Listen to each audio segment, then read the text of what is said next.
Today on Faces of Florence, John Mark Calhoun. With 25 years on the Florence police force and over 10 years as a local youth minister, John Mark Calhoun has pretty much seen it all, yet remains committed to this community with the heart of a true servant.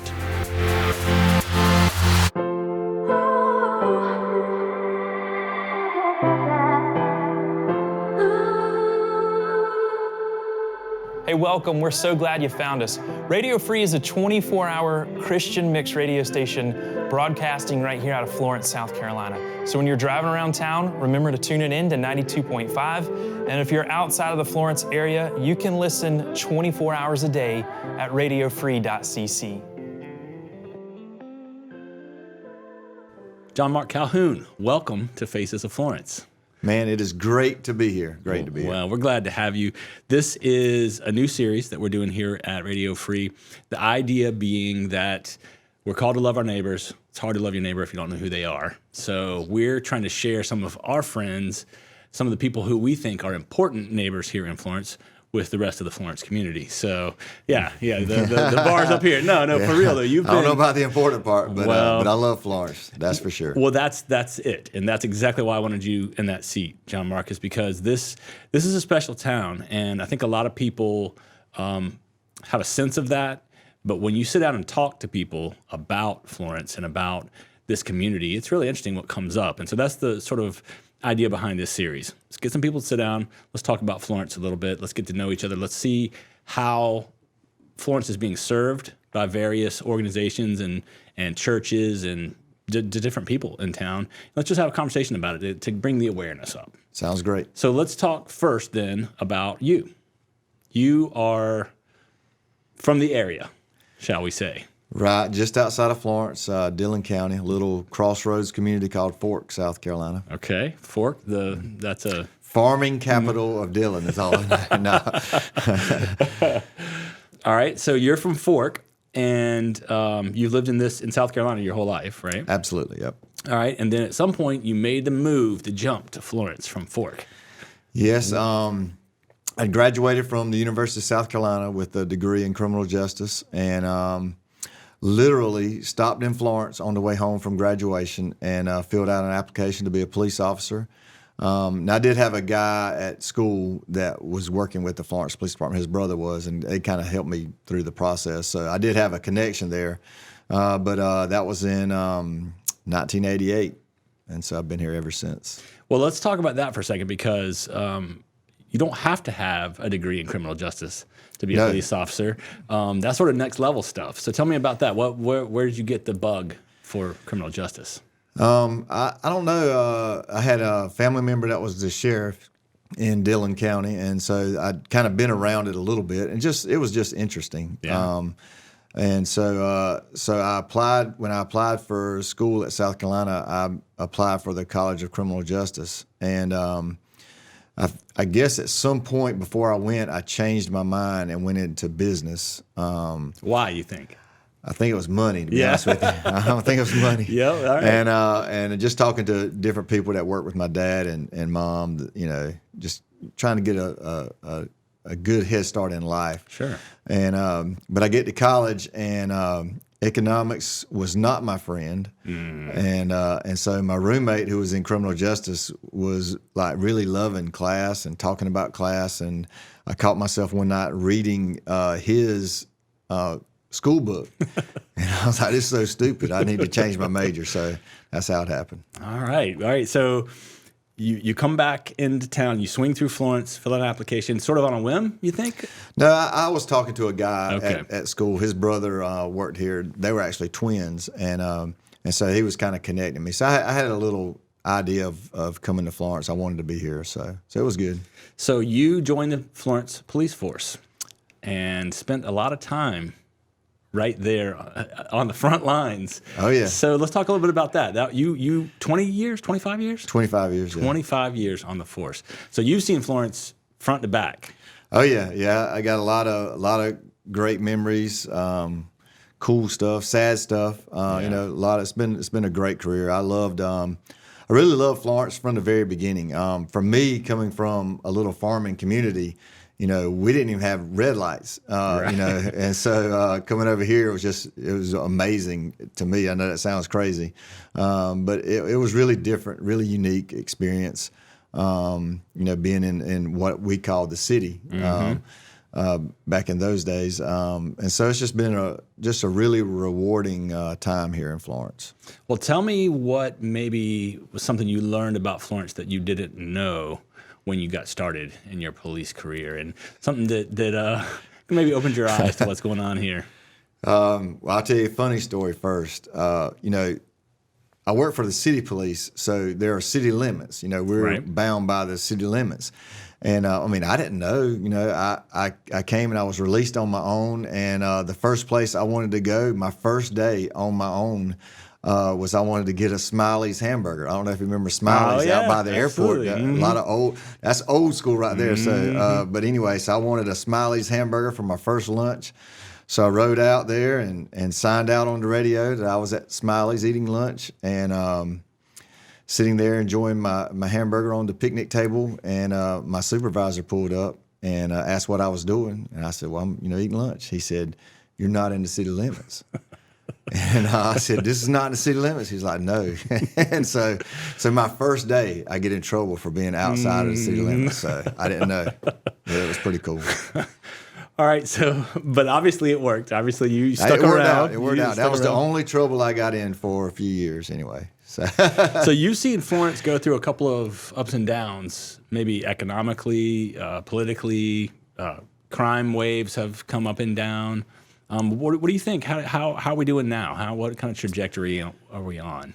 Well, I really feel like Florence has really been a great place. Obviously, back in the 90s, crack cocaine became a big problem, and I think we were, probably along the same lines as all the other, cities our size as far as the drug problem. We were real fortunate in the later years of my career not to see so much of the meth epidemic that's affected. But from my talks with the guys that are still, in the drug enforcement business now, that's becoming a real problem. So those things kind of change. Drug trends kind of come and go. Gang affiliations kind of come and go. So we've seen some peaks, and we've seen some reduction through my career. So it's just been kind of up and down. Well, the kind of parallel story that starts to branch off here is, well, first of all, let me just say this. You are obviously a servant at heart. I think anybody who joins the police force voluntarily, it must have that as part of their DNA, right? But you have shown yourself to be a true servant, and along with that, you have chosen to serve a church body as well. And you've felt the call from God. We've talked about that on our podcast here with you before. But you decided God wanted you to serve at Palmetto Street Church of God. Let's talk a little bit about that. How did that get started? Well, just to back up just a second, growing up, I went to church and knew about God, but I never really understood a lot of things. And so looking back on life now, I do agree that people are called to whatever it may be, whether it's police work or banking or whatever it may be.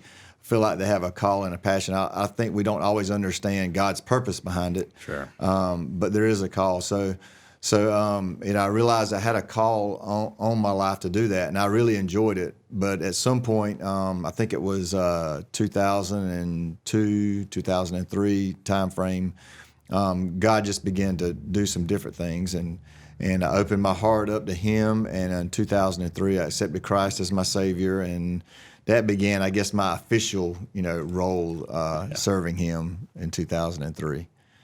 Well, you were called into youth ministry, which is one of those areas that only the brave go there. So you decided somewhere in there to become a youth pastor at Palmetto Street Church of God. Tell me about that.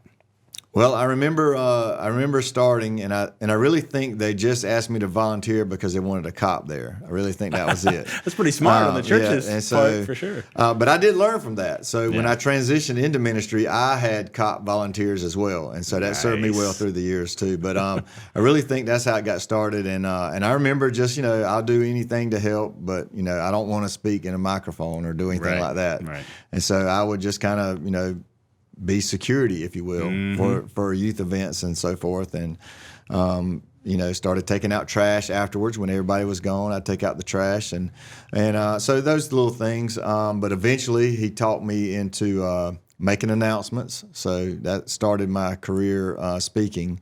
Of course, I always spoke for the police department doing anti-drug and anti-gang talk. So I was comfortable. I just didn't, I wasn't comfortable with my walk with Christ, my biblical knowledge and those things. So, making announcements wasn't a big deal, but I guess over time I just got asked to, fill in, and I remember doing little skits about police stuff, and I'd have my friends come from work. We do little SWAT skits and stuff like that. So I tried to make it fun for the kids. I don't know how much knowledge they got, but they were entertained for sure.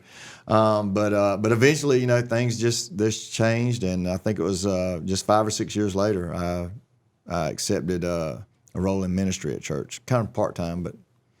Well, you have done ministry in that role for a long time. You built an amazing program. You're too humble probably to admit that, but you've impacted a lot of people's lives over the years, and that's pretty exciting, man. And you have made an impact on the Florence community in that role, as a cop for sure, and then as a youth minister for sure as well. You've seen people grow up, and you've seen people move on, and you've seen the seeds you planted begin to sprout, and that's pretty exciting. And so let's move a little further down the road. You have fairly recently, moved out of that position as youth minister into a new position. Right. I guess it's been a couple of years ago now. We were on a youth trip, and I've been kind of praying, seeking God's will, because I'm a little bit older. I don't know. I'm a little bit older now, and I think we were whitewater rafting, and that I guess we drove up to the mountains and rafted, and then drove to the cabin, and it was late. And we're not late. It was like 10 o'clock, right. And everybody was watching a basketball game, and they had the big screen on, and the sound pumped up, and everybody was yelling, and I remember falling asleep on the couch in the middle of 30 kids yelling at the TV, and I woke up and everybody had their phone out Snapchatting me, and so snoring on the couch. So I was like, yeah, it's probably time.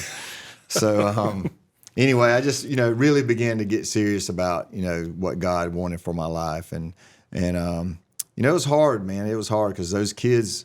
I loved each one of them, and most of them by this point, that had grown up at Palmetto Street, I was with their family when they were born, right. And so it was real hard to kind of step away in the sense of being a youth pastor, but it made it easier that I stayed on staff at church. Yeah. So what we ended up doing was I became what we call the care pastor, and so just kind of checking on those that may be in trouble at our church, that shut-ins, widows, and those kind of things. And so it was a big change, but it's been good. I really enjoy it. So I would definitely say that God led me in a good direction, both into ministry and into a transition. He's really been by my side. Well, let's give a shout out to your wife and your daughter for a second here. Absolutely. You've been married for how long now? 31 years. Wow. 31 years. Just celebrated 31 years. Definitely a shout out to my wife, Shannon. She put up with a lot those early years. I can imagine being married to a police officer. I was thinking about that the other day. I was like, everybody grows. We all grow spiritually. We become better people. That's the hope. But I think, I grew leaps and bounds. I really became better. And she held on. Huh? I was way in the hole when we started, so it took a lot just to get me out of the hole. But she held on and been so good and such a rock to me. So, and of course my daughter Carrie is just super special, terrific young lady, and doing well now, volunteering at her church. So and she's living in the upstate, correct? Living in the upstate in a little town called Seneca, and works at the hospital there, Oconee County Hospital. She's a nurse, so she's doing really well. Just a long ways away, but she's doing good. Yeah. Well, let's kind of land the plane here, John Mark. Where do you see Florence heading in these next few years? I know this is, we're hoping that these videos are going to have some shelf life. Like if someone watched this 2 years from now, it would still be good information. But we are right in the middle of a pandemic. There's all kind of crazy stuff happening. It's hard to even imagine a month from now. But if you could maybe think down the road, I mean, you've made Florence your home. You're seeing a future here, and especially at your church body. Tell me a little bit about what you think, where you think we're heading as a city, and what can we all do to make it better? Well, I think first and foremost, in my time in Florence, I've always felt like Florence has had great leadership. From the people I work with at the city, and I worked a lot with sheriff's deputies over the years, because the city limits and the county, we kind of would work together. So the leadership's always been just really good. I mean, the guys running for office now, everybody's just really good people, and I think everybody really wants the best for Florence. I feel like we've always had great leadership, and we will continue to have great leadership, and I think that's important to keep us going in the right direction. The pandemic, it's just been so crazy. It's all over the spectrum. You talk to people that have had, no symptoms, been sick and no symptoms. And, I was checking on someone that I don't really know them, but they've been in the hospital, and I've chatted with them online.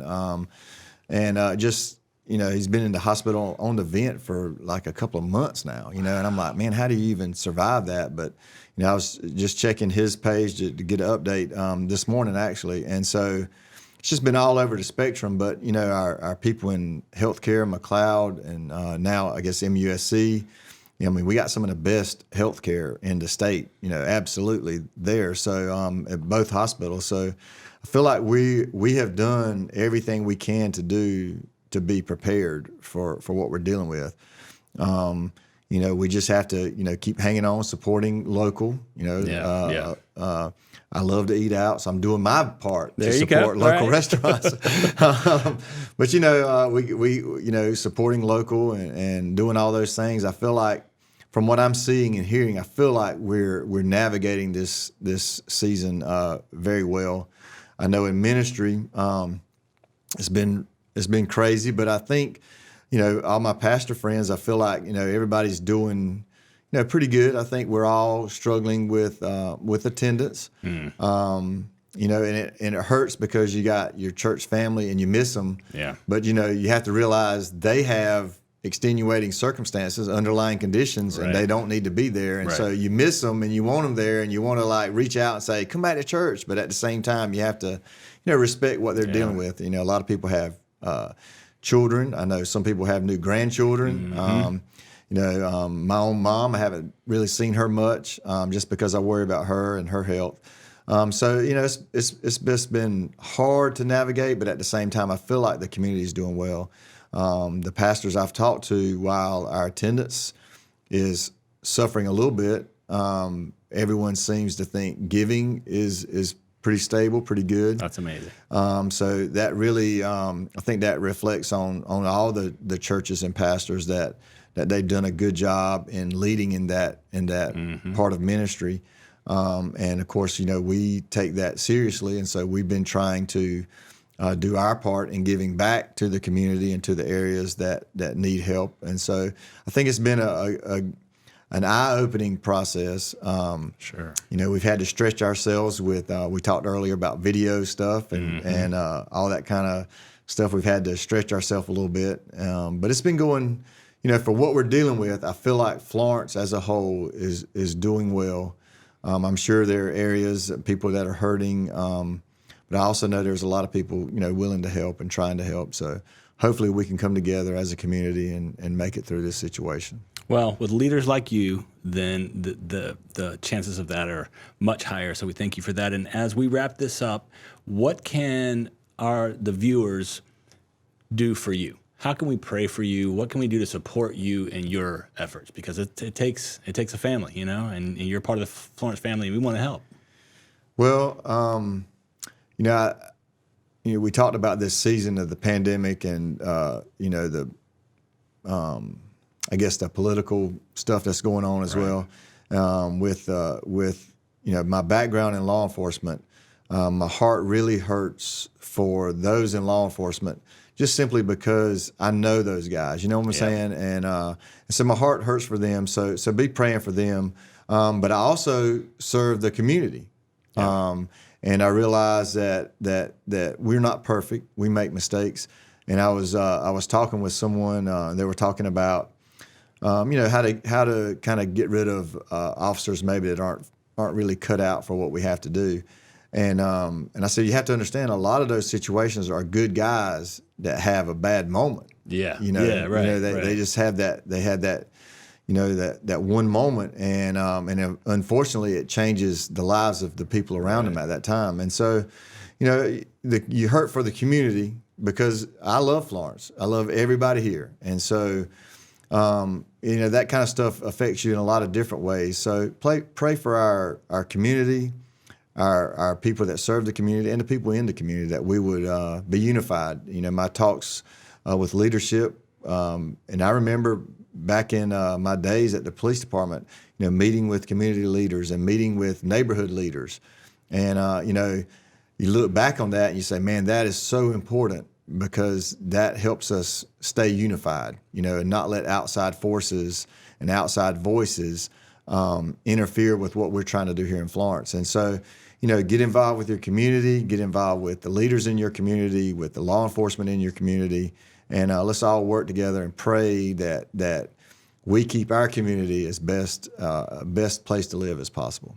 Well, John Mark Calhoun, I just want to say thank you so much for being who you are, for following God's call in your life, for being a servant and being an example for people here in Florence. And thank you for being a part of Faces of Florence. And we're going to be praying for you, and we just really appreciate you, man. Thank you so much, and thank you to Radio Free for all that you guys do, man, putting this stuff together and letting us hear different voices, man. That's pretty awesome, so thank you guys as well.